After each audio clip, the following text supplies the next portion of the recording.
읽겠습니다. 또 비유를 들어 이르시되 천국은 마치 사람이 자기 밭에 갖다 심은 겨자씨 하나에 같으니 이는 모든 씨보다 작은 것이로되 자란 후에는 풀보다 커서 나무가 되매 공중의 새들이 와서 그 가지에 깃들이느니라. 아멘. 본문 말씀을 가지고 하나님 나라의 속성 이런 제목으로 은혜를 나누겠습니다. 우리 기독교 신앙은 하나님과 관계 단절로 타락한 존재가 회복되고 깨진 관계가 회복되고 하나님 통치하에 순종해서 하나님 사랑 이웃 사랑을 실천한 사랑 공의 정의의 공생편 걸고 하나님 나라를 회복하는 것입니다. 그렇기 때문에 예수님께서 그 하나님 나라 천국 비유에 대해서 많이 말씀을 하고 계십니다. 자, 오늘 천국 비유는 하나님 나라가 내 안에 가정에 이 사회 공동체에 이루어지는 어떻게 이루어지는가에 대한 그 속성과 또 그 안에서 우리가 평안과 소망과 영생의 안식을 누리게 되는 그런 천국을 누리는 삶이 무엇인가를 우리에게 교훈해 주고 있다라고 하는 것입니다. 오늘 여기 비유에 나오는 겨자씨는 배추과에 속한다고 해요. 근데 보통은 우리나라에 이거 제주도 가면 유채꽃이 많이 피어 있잖아요. 그 정도의 이제 키가 자란다고 하는데 이 팔레스타인에서는 1m에서 3m까지 자라가는 그런 특성이 있다고 합니다. 그런데 이런 겨자씨를 천국 비유에 사용하신 것은 하나님 나라 속성을 드러내는데 아주 합한 그런 특징이 있기 때문에 그걸 사용했다라고 하는 것입니다. 그건 뭐냐면 겨자씨는 다른 씨보다 아주 작습니다. 보잘것없습니다. 그렇지만 생장력이 아주 강하다고 말해요. 즉 하나님 나라가 이루어지는 은밀성, 변화성, 확장성 이런 것들을 강조하기 위해서 이 겨자씨를 비유로 해서 하나님 나라를 우리에게 설명했다라고 하는 것이죠. 우리가 누가복음 17장 20절에 보면 바리새인들이 하나님의 나라가 어느 때에 임하니까 묻거늘 예수께서 대답하여 이르시되 하나님의 나라는 볼 수 있게 임하는 것이 아니요 또 여기 있다 저기 있다고도 못하리니 하나님의 나라는 너희 안에 있느니라. 할렐루야. 여러분 안에 하나님 나라가 충만하게 되시길 바랍니다. 자, 그러니까 그들이 잘못 오해하고 있는 하나님 나라의 개념을 바로 이해시키기 위해서 이 비유를 사용해서 설명하는 거다라고 하는 것이죠. 하나님 나라는 존재 회복을 통한 그런 관계 회복 그리고 하나님의 주권과 통치 명령에 순종해서 하나님 사랑 이웃 사랑을 실천함으로 깨진 모든 관계가 회복됨으로 말미암아 그 안에서 누리는 존재의 의미나 가치나 보람이나 소망이나 약속의 그런 영생의 소망 그것을 누리는 것이다 라고 하는 것이죠.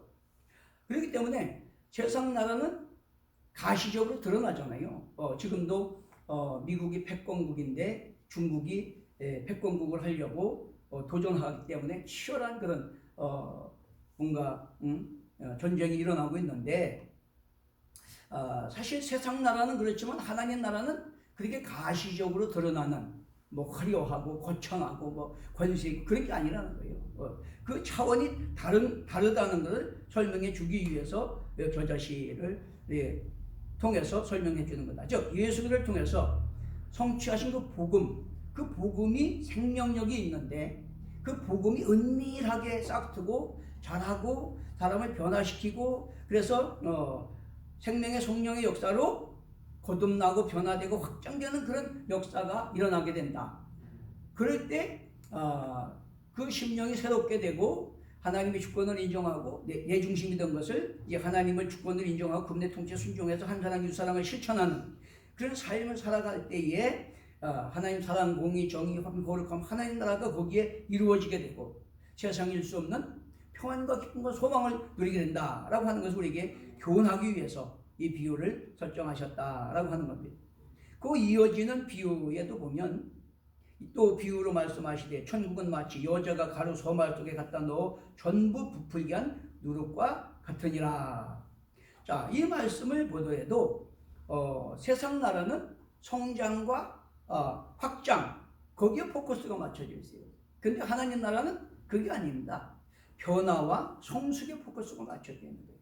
존재가 변화되고 또 아들의 형상을 본받아서 그래서 장성불량까지 성숙해가는 그것이 바로 하나님 나라가 이루어지는 그런 원리다라고 하는 것을 우리에게 교훈하고 있다. 우리가 성경의 실제를 보더라도 성경의 하나님의 사람들 그 인물을 우리가 쭉 연구해 보면 존재가 변화되고 성숙함으로 말미암아 그 심령의 가정의 사회 공동체에 하나님의 통치가 이루어지고 그 통치 아래서 화평 거룩함이 이루어지는 그 약속의 은혜와 복을 누리는 그런 것들을 우리가 보게 되는데 우리가 잘 아는 욥기서에 보면 10장 2절에 욥이 그렇게 질문합니다.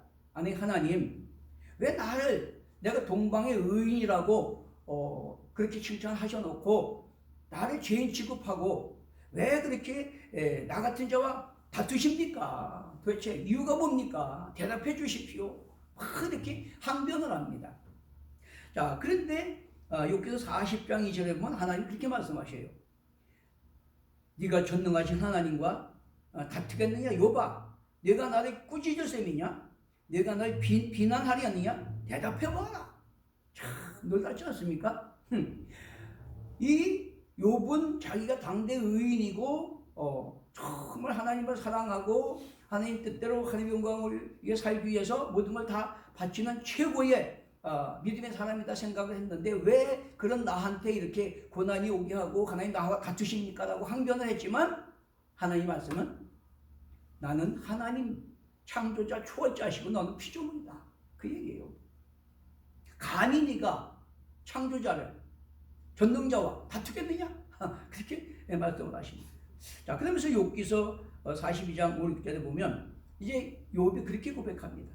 지금까지는 하나님을 귀로만 듣고 알았습니다. 그러나 이제는 제가 눈으로 주를 배웁나이다. 그러므로 제가 한 말을 거두어 드리고 티끌과 잿더미 위에서 회개합니다. 라고 합니다.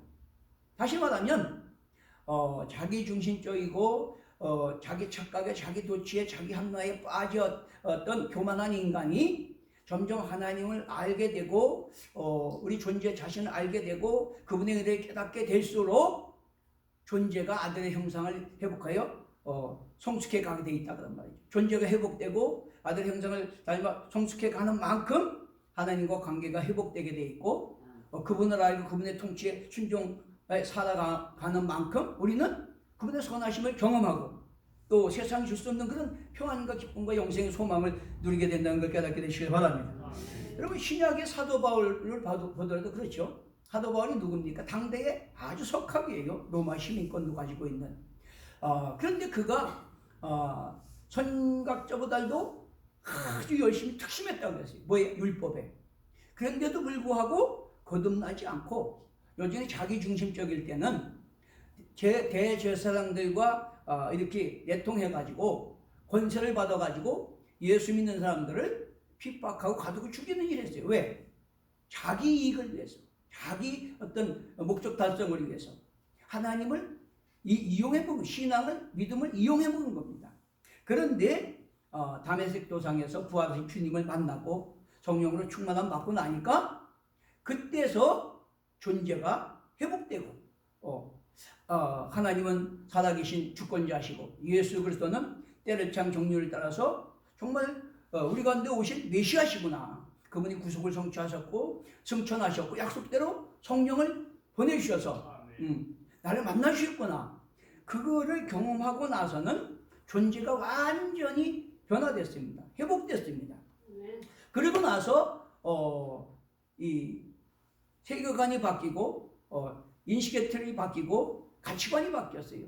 그렇게 되니까 하나님이 자기를 택하시고 부르시고 이방인의 사도로 삼으신 그 목적을 위해서 잠시 왔다가 아침 안개 같은 인생을 하나님 안에서 약속의 은혜를 누릴 뿐만 아니라 약속의 기업 먹고 상급받고 멸류관 받아 쓰기 위해서 위에서 부르신 부름의 상박자에 푹 달려가는 그런 능동적이고 창조적인 삶을 살았고 그 안에서 하나님의 능력으로 세상이 감당치 못하는 승리하는 삶을 살게 된 걸 믿게 되시길 바랍니다.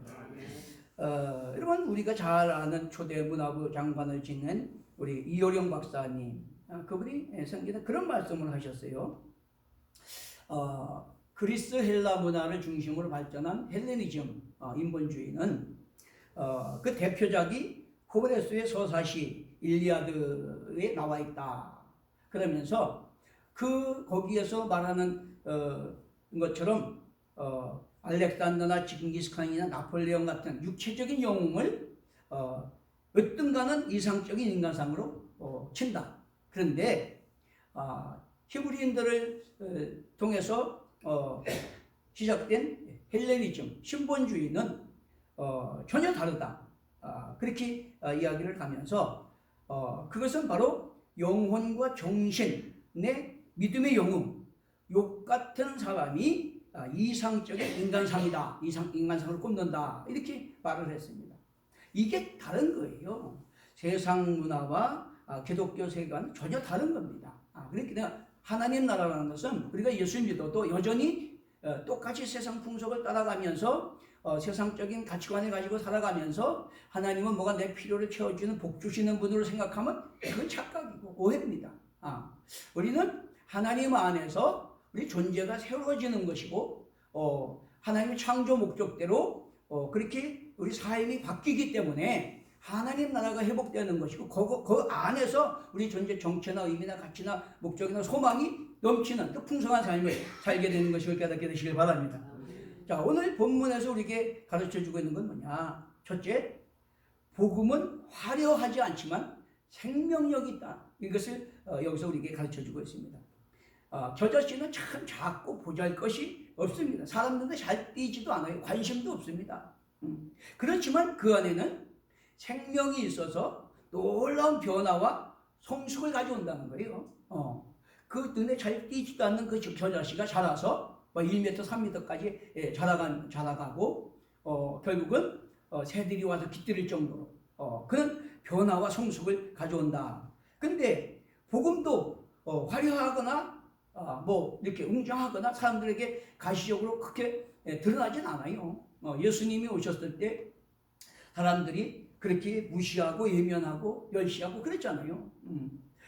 세상 지금 이 트럼프 같은 사람 그렇게 무시할 사람 있습니까? 세상 권세는 가시적으로 힘이 있고 권세가 있고 능력이 있고 그렇기 때문에 벌벌 떨고 아부하고 그렇게 하잖아요.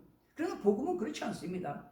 예수님이 그렇게 무시당하고 업신여김을 당하고 침뱉음 당하고 그렇게 하셨지만 결국은 그 생명의 성령의 역사로 말미암아 은밀하게 존재가 변화되고 존재가 성숙하게 됨으로 말미암아 하나님 나라가 확장되게 돼가는 거다라고 말씀하고 있는 것입니다. 여러분, 사람의 마음은요 세상의 어떤 지식이나 권세나 능력으로 변화시킬 수 없어요. 여러분, 우리가 솔직히 부부가 평생 같이 살고 형제 자녀 관계로 평생 살아가지만 내 마음대로 내 힘과 능력으로 변화됩니까? 죽어도 안 됩니다. 그렇죠?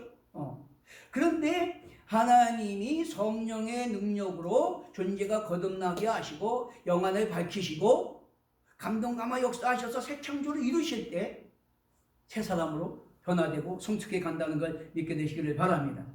자, 그렇기 때문에 복음은 예수 그리스도의 구속의 은혜와 성령의 능력으로 존재가 거듭나고 우리의 배려다 인식의 틀이 바뀌고 가치관이 바뀌고 그래서 하나님 통치 순종에서 한 사랑 이웃 사랑을 실천함으로 공생피와 거룩의 하나님 나라가 확장되는 것이라는 걸 깨닫게 되시길 바랍니다.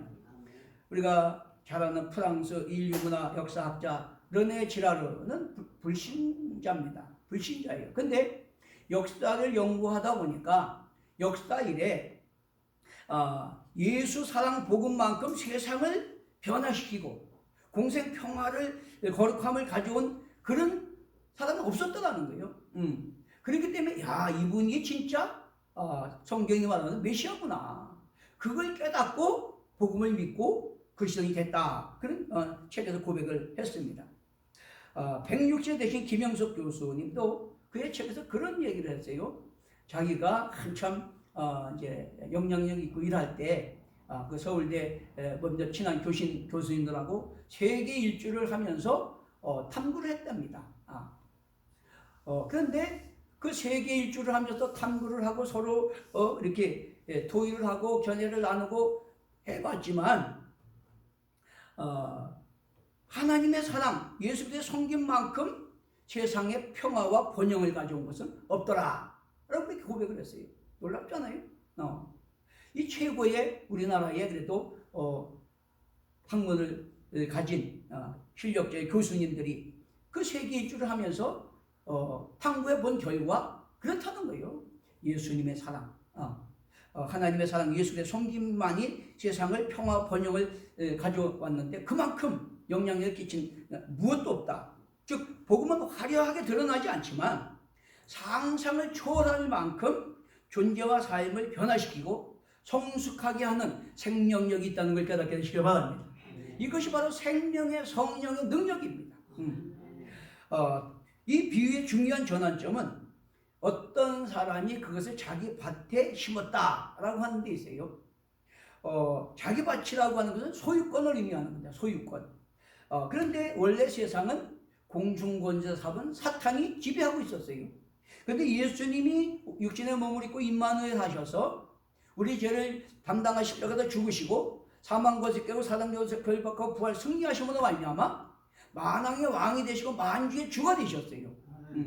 그렇기 때문에 그 세상의 만왕의 왕이고 만주의 주가 되신 주님이 이 땅에 생명의 복음의 씨앗을 심었다라고 하는 것을 상징적으로 비유를 통해서 우리에게 말씀해주고 있는 거다라고 하는 것입니다.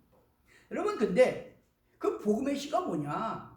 놀라운 것은 우리는 잘 이해를 해야 되는데 착각하는 경우가 많아요. 마태복음 10장 34, 35절 이 말씀을 성도님들이 질문하는 사람이 참 많이 있습니다. 아니, 하나님은 사랑이시고 아들도 아끼지 아니고 내어주셨는데 평화의 왕이라면서 왜 여기 보니까 내가 세상에 화평을 주러 온 줄로 생각하지 말라. 화평이 아니라 검을 주러 왔노라. 내가 온 것은 사람이 그 아버지와 딸이 어머니와 며느리와 시어머니가 불화하게 하려 하느니 사람의 원수가 자기 집안 식구이리라.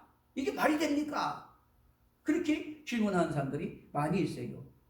자, 그런데 여러분, 세상 권세 잡은 사탄의 권세를 이기고 만왕의 왕 만주가 되신 주님이 세상의 통치 질서와 세상에 지금 사탄이 지배하고 있는 그 통치 질서를 뒤집고 하나님의 통치 질서를 세우는 하나님 나라를 이루고자 복음의 씨앗을 심었기 때문에 그것을 바꾸고 뒤집고 변화시키는 과정에서 갈등과 대립이 있게 되어 있는 거다라고 이렇게 말씀하고 있는 것입니다. 즉 하나님 나라는 사탄이 지배하던 익숙한 질서와 간섭과 삶을 변화시키고 깨뜨리고 새롭게 성숙시키고 확산시키는 그런 복음의 생명의 역사가 일어난다라고 하는 것을 말씀하고 있다라고 하는 것입니다. 그렇기 때문에 존재 방식, 삶의 방식이 다르기 때문에 복음의 씨앗이 심겨지고 하나님 나라가 시작되고 확장되는 과정에서 세상에 사탄의 문화가 지배하고 있고 타락한 문화가 지배하고 있는 그곳에 대립하고 갈등하게 되어 있는 거다라고 말하는 겁니다. 두 번째는 이 복음은 살리고 치료하고 변화시키는 능력이 있다 이렇게 말합니다. 겨자씨가 자라서 공중의 새들이 깃들이게 된다라고 하는 것은 사실 과정법이죠. 어떻게 그 유채꽃만한 그보다 좀 크다고 해도 어떻게 거기 뭐 새들이 와서 이렇게 깃들이고 하겠습니까? 이건 과정법이에요. 자, 그것은 하나님 나라는 가시적으로 그렇게 드러나지는 않고 사람 눈에 잘 안 띄고 뭐 보잘것없어 보이고 관심 없이 무시할 수 있는 그런 상태지만은 복음을 통해서 그 사람에게 복음의 씨앗이 떨어짐으로 은밀하게 성령의 역사로 그 생명을 살리고 변화시키고 확장시키는 그런 능력이 있다. 할렐루야. 이것을 교훈해주고 있는 거다. 이게 복음의 씨앗이에요. 이게 복음의 씨앗. 하나님 나라는 예기치 못한 역습입니다. 역습. 사탄이 지배하고 있는 세상, 타락한 문화와 사상 속에 살아가는 그곳에 하나님 나라가 임하고 시작되면서부터 역습하면서부터 거기에 갈등이 일어나는 거예요. 그걸 뒤집어 엎고 변화시키고 새로운 통치 질서를 세우려니까 그렇게 되는 거다라고 하는 것입니다. 이제껏 정당하다고 여기던 것들이 뒤집어지는 것이니까.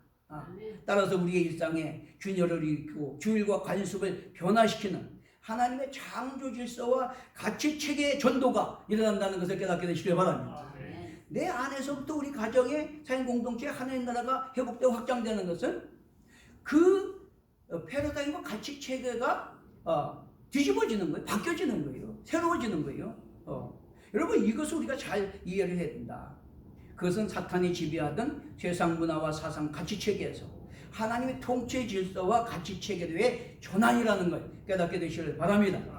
자, 그것은 그 모든 것의 주체인 인간의 존재가 거듭나야 되고, 존재가 거듭나고 변화되고 성숙함으로 말미암아 사탄이 지배하던 세상이 이제 하나님의 주권과 통치가 이루어지고 그 통치에 그 백성들이 순종할 때 그게 확장되는 것이기 때문에, 그래서 하나님 사랑 이웃 사랑으로 실천할 때 우리 안에 가정에 집안의 이웃에 하나님 사랑 공의 정의 화평 거룩한 하나님 나라가 회복되고 그 안에 서로 너 죽고 나 살자는 그런 갈등 발목 대립이 아니라 공생평화 거룩함에 화평함과 참된 자유와 또 기쁨과 소망을 누리게 된다는 걸 깨닫게 되시길 바랍니다.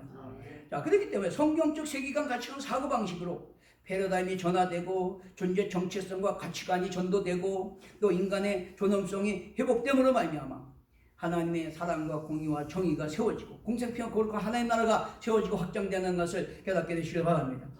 자, 일반적으로 당시의 사람들이 기대하고 꿈꾸던 하나님 나라는 무엇입니까? 가시적으로 아주 강하고 힘있고 권세 있는, 그래서 자기들을 이렇게 지배하고 있는 로마를 때려 부수고 세계를 평정하는 그런 나라를 기대했어요. 근데 예수님이 전한 하나님 나라는 그것과 전혀 다릅니다. 세상 나라와 전혀 달라요. 복음을 통해서 존재가 변화되고 삶이 변화되고 관계가 회복됨으로 말미암아 그 안에서 인간이 인간으로서 서로 사랑하고 성김으로 존재의 의미, 가치, 보람, 행복을 누리고 하나님과 바른 관계에서 약속의 소망을 누리는 그 하나님 나라가 회복되는 것이다 라고 하는 것을 우리에게 교훈해 주고 있다 라고 하는 것입니다. 여러분,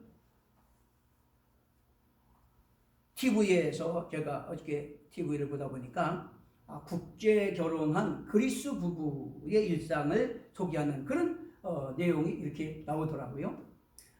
근데 참 저도 신기했는데 그 사람들은 집도 없어요. 차도 없어. 그런데 달랑 가방 하나씩, 캐리 하나씩 끌고 다녀. 그러면 각 나라를 다니면서 그 나라 가서 방을 얻어가지고 여권 만료 기간 동안 2, 3개월씩 그렇게 삽니다. 그리고 또 딴 나라 가고, 그리고 거기서 여행 다니고 즐기고. 참 사람들이 그걸 보면서 너무너무 부러워해요. 그 시청하는 사람들이 방송에서. 그런데 그 그리스 부부가 얘기합니다. 사람들이 다 부러워는 하는데 그렇게 살면 되잖아요. 그러면 그렇게 못한다고 그런다는 거예요. 그래서 왜 그런가 봤더니 그런 사람들 집에 가보면 뭐 좋은 집도 있고 좋은 차도 있고 뭐 명품이 그냥 수두룩하게 걸려 있다는 거예요. 그런데 그러면서도 그렇게 여유를 즐기며 누릴 수 있는 여유가 없다고 그렇게 얘기한다는 거예요.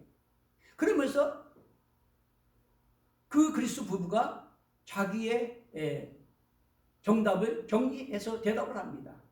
그것은 인식의 틀과 가치관의 차이입니다. 어떤 인식 체계를 가지고 어떤 가치관을 가지고 살아가느냐 차이지, 그 사람이 돈이 없어서 나보다 10배, 100배 많습니다. 그런데 거기에 매여가지고 맨날 돈, 집, 명품 하면서 하나 누리지도 못하고 그렇게 끙끙거리다가 죽습니다. 그렇게 얘기하더라고요. 여러분, 이거는 뭐 세상 이야기 비유지만은 사실 우리가 하나님 나라에 대해 매칭해보면 이게 놀라운 겁니다, 여러분. 우리가 이 하나님 나라가, 하나님 나라는 말에 있지 않고 너희 안에 있다고 그랬잖아요. 우리 안에 하나님 나라가 이루어진다는 건 뭐예요? 내가 존재가 거듭나는 거예요. 그리고 내가 주인으로 타락한 본성 욕망을 따라가던 데서 이제 하나님을 주인으로 모시고 그분의 통치 명령 안에서 창조 질서와 그 가치 체계를 따라 살아가는 거예요. 자, 그 안에서 세상이 줄 수 없는 자유와 평안과 기쁨, 보람을 느끼고 또 약속의 소망을 천국 기업의 소망을 누리는 겁니다. 자, 그런데 교회를 다녀도 맨날 열심히 40일 금식하고 선교와 봉사한다고 해도 결국 내가 변하지 않고 내 패러다임이 가치관이 전환되지 않고 여전히 세상적인 기준으로 보고 세상적인 가치관을 따라서 그렇게 뭔가 쌓고자 그렇게 몸부림한다면 결국은 그 비유에서처럼 하나도 누리지 못하고 전전긍긍하다가 그냥 죽는 거예요. 그러나 하나님 나라는 우리가 그런 인식의 틀과 가치관이 바뀌니까 우리가 생각의 차이잖아요. 옛날 생각해 보세요. 저 어렸을 때만 해도 솔직히 제가 시골에 가난한 때 우리 아버님이 일본 정치대 복역대 가서 중환을 앓으시는 바람에 마을의 최고 부자였는데 잘 탕진하고 집만 있었어. 그래서 도시락 고구마 하나 싸갖고 다녔어. 그때 소원이 뭐였습니까? 쌀밥 먹는 거, 쌀밥 먹는 거. 근데 지금 쌀밥 못 먹는 사람 있습니까? 그럼 다 행복해야 되잖아. 근데 행복합니까? 옛날보다 더 지식을 먹고 갈등하고 대립하고 부모가 자식을, 자식이 부모를, 형제가 형제를 죽이잖아요. 여러분, 이거는 존재의 문제입니다. 여러분, 존재가 변화되고 관계가 회복되고 내가 무엇을 위해 살아가는 정체성과 삶의 의미, 가치, 목적이 바뀌느냐 아니냐, 그거 차이예요. 또 그런 하나님의 주권 통치를 살아갈 때 그 뜻대로 무엇을 구하면 하나님 주시기 때문에 우리가 더 누리고 나는 베풀며 살아갈 수 있는 복을 누리는 거지. 예수 믿어도 그냥 성황당 가서 빌듯이 점쟁이 찾아갔을 때, 무당 찾아갔을 때 필요할 때 그거 구하는 건 기독교 신앙이 아니다. 이거는 여기서 우리에게 가르쳐주고 있는 거다라고 하는 것입니다. 자, 그렇게 살아간 바울도 뭐라 그랬습니까? 나는 위에서 부르신 부름의 상을 위해서 자신의 처소 목적지며 편때리가 달려가노라. 자, 그렇게 살아갔는데 세상 사람들 기준으로 보면 참 어리석고 불쌍하고 그런 것 같아. 그런데 그 마음 속에 감옥에 갇혔어도 얼마나 평안과 기쁨과 소망이 넘쳤는지, 감옥에 갇혀서도 교회 편지하기를 기뻐하라. 내가 다시 말하면 기뻐하라. 나와 같이 기뻐하라. 할렐루야. 이게 내 안에 기쁨과 평안과 소망이 넘치는 게 그게 행복이고 하나님 나라지, 천국이지. 여러분, 제가 신방하다 보니까요, 자물통 5개 짱구 놓고 사는 사람이 있더라고. 아니, 암만큼은 보석이 많은데 불안해갖고 잠도 못 자고 자물통 5개 짱구 놓고 벌벌벌 떨면 그게 무슨 천국입니까? 어리석음, 이게 인간의 어리석음이에요. 그렇기 때문에 하나님 나라는 그런 변화다. 일례를 들어서 제가 방송을 보다 보니까 그 삼성 이건희 회장의 딸들이 주식을 매각을 한다고 나와요. 왜 그러냐? 상속세를 내야 되는데 상속세가 얼마냐? 12조 원이래요. 상속세가. 여러분, 억도 아니고 100억도 아니고 1000억도 아니고 상속세만, 재산이 그게 아니고 상속세만 12조 원이래. 상상할 수 있습니까, 우리가?